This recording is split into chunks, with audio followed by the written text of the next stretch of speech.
Hello বন্ধুরা, আজ তোমাদের সাথে আমি একটি রেসিপি শেয়ার করব। তো আমরা কম বেশি সবাই এটা খুব পছন্দ করি। এই দেখো, এটা হচ্ছে পাট শাকের ডাউল।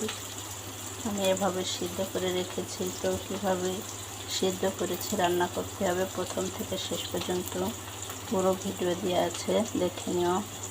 তো এই শাকটা আমি লবণ, মরিচ, হলুদ আর ডাউল দিয়ে সুন্দর করে সিদ্ধ করে রেখেছি। এখন যেটা করব, যে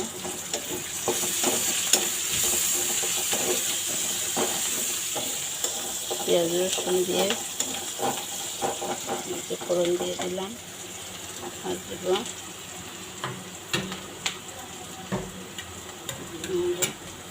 যেহেতু ডাউল দিয়েছি, জিরা, আদা রসুন বাটা একটু, এটা অপশনাল, কেউ দেয় কেউ দেয় না, তবে আমি দেই, আমার ভালো লাগে।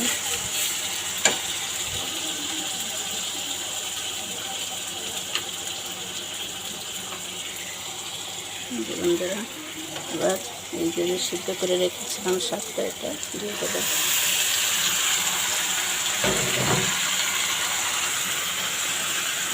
খুবই সহজ, কিন্তু খেতে এত টেস্ট, আমার তো ভীষণ ভালো লাগে। তোমাদের কেমন লাগে কমেন্টে জানিও।